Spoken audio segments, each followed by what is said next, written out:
New York Islander fans are absolutely livid about this. Recently, the New York Islanders announced they are moving on from their longtime radio broadcast team, and fans are not happy about it. And they're also showing up online to try to get justice for their favorite radio broadcasters. We're going to break this all down on this episode of Islanders Digest and also talk about what you can do to try to help with the situation, because there is hope that if the fans show enough support for the radio broadcast, that maybe, just maybe, the team will realize they made a mistake and bring it back. And we're going to talk about what you can do later on in this video.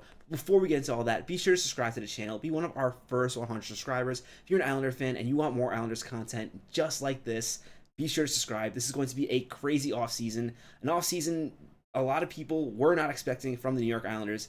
And this is definitely not something I thought we would be talking about in the offseason. New York Islanders deciding to move on from their radio broadcast team, something that really no fans wanted.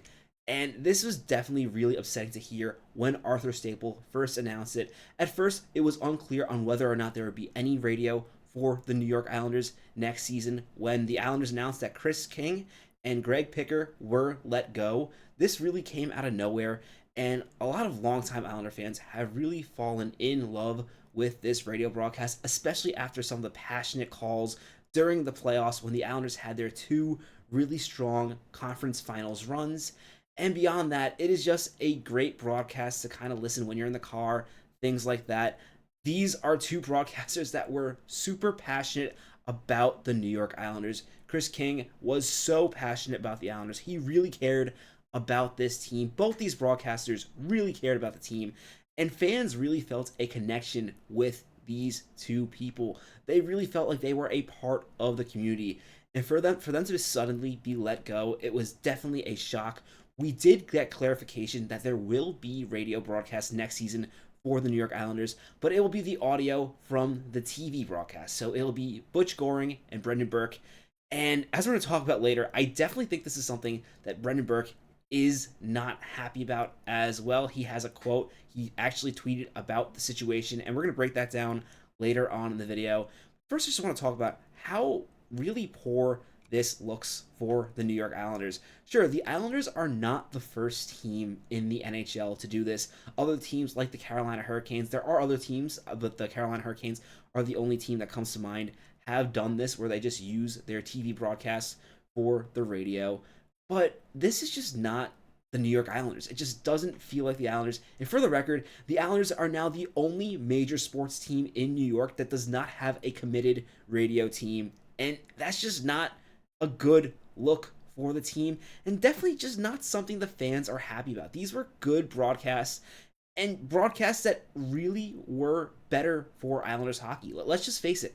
While the Islanders TV broadcast team does an amazing job, they really do an amazing job, TV broadcasts are not the same as radio broadcasts. You really want a different type of broadcast when you're listening to a game, because you can't see the game. And while Brendan Burke does an incredible job of describing what's happening on the ice, it's still not a radio broadcast. And it's just a shame that the Islanders are losing a good radio broadcast. They were actually talking about this on The Fan the other day, and this is a really good point that Boomer and they're making on The Fan, where they're talking about it just seems cheap that the team would knock off the radio announcers, and maybe they'll consider, because a lot of people are talking about it. I definitely think the Islanders organization thought this was something that would happen quietly, especially after moving on from Lou Lamoriello the day before.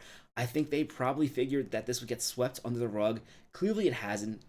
Fans clearly care about their radio a lot more than they thought. And it was also really interesting. They were talking about it on The Fan.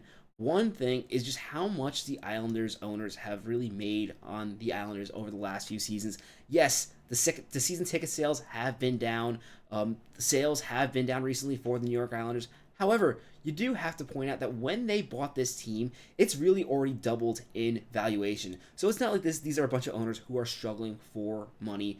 New York Islanders are doing really well, and to just cut out the radio broadcast like this, it feels like a really cheap move, and a move that kind of shows really opposite of the move to move on from Lou Lamoriello. It just seems like they just don't really care about the fans. And hopefully they will see the reactions on Twitter and really the reactions on the radio and change their mind. Another point I really want to bring up is there have been a couple times on the Fan where they are talking about it, a Boomer and Gio are talking about it, and they will actually bring up some of Kinger's broadcasts. They will bring up some of his calls.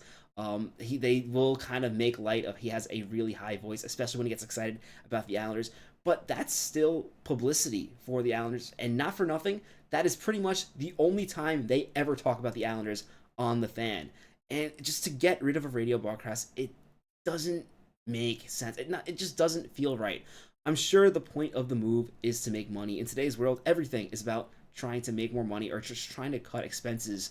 But this does not feel like the right way to go about it. And it really feels like you're sticking a knife in the back of both the fans and these broadcasters who have done so much for the Islanders organization and really care so much. This is another tweet about the situation. Tim Crawley says, cannot fathom the idea of any team in the NHL not having a radio broadcast. Chris and Greg put it together an exceptional on-air product and greatly supported so many of us in the development of the WHRU, particularly in the production of Islanders broadcasts. Everyone involved deserves better.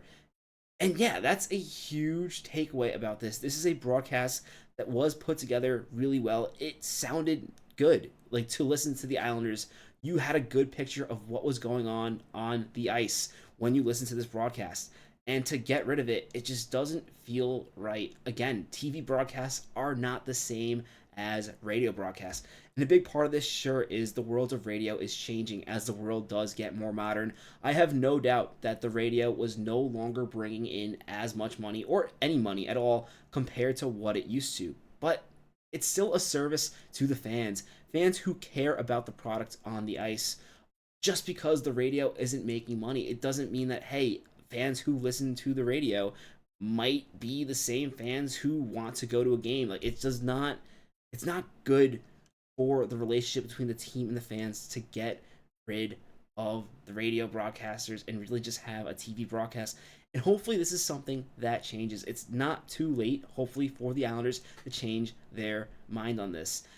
And yeah, this is just another reaction from the fans. And another point to point out is this is a broadcast that was really sponsored by Hofstra University. Hofstra students were having an opportunity to learn about broadcasting and who worked on this product. And this is also an example. Like, now they are no longer going to be able to work on this project. So it also hurts the community in a way that it really just did not have to. I don't think the Islanders are struggling to the point where they can no longer afford to have a radio broadcast. It just seems like a cheap move, as the members of the fans said, and it just doesn't feel right, at least from my perspective. We also got a tweet from Brendan Burke on his thoughts about this, and he said, I have a lot of thoughts on today's news. I have and will share them with the people that need to hear them. What I will say here is Chris King and Greg Picker bleed blue and orange. Their Islanders' passion and knowledge is what made them special, and they're wonderful people. And for me, this definitely seems like there is more going on behind the scenes, at least from the way this is written by Brendan Burke. And I really wonder if he kind of went to the Islanders after this decision was made and kind of talked about it, because it clearly seems like he is not happy about them no longer having jobs. And it probably feels terrible for Brendan knowing that Chris King and Greg Picker will no longer be calling the games, and instead it'll be Brendan Burke and Butch Goring's broadcasts who will be put there instead. I'm sure that's not what he wanted, and it's a real shame all around. And then finally, we do have a tweet from Chris Botta. They have been putting together a petition to really give the Islanders owners proof that Islander fans do not agree with this, that they still want to broadcast. Nearly 1,000 registered already. And to be clear, Chris Botta says, to be clear, his goal with this is to have the New York Islanders think about this decision more, and also to make sure they find roles for Kinger and Greg. And hopefully this petition gets attention from the Islanders organization, because I definitely think the Islanders did not think this through. They were probably looking at the books, trying to save a quick buck, and didn't realize the impact this decision would have on the Islanders community. Let me know in the thoughts, what are your favorite calls that you've heard from the New York Islanders radio? And what do you think about this? Like, does this really change your opinion of the New York Islanders ownership. I'd love to know your thoughts below in the comments. As always, if you haven't already, be sure to subscribe to the channel. My name is Patrick Nyland. This is Islanders Digest. Let's go Islanders.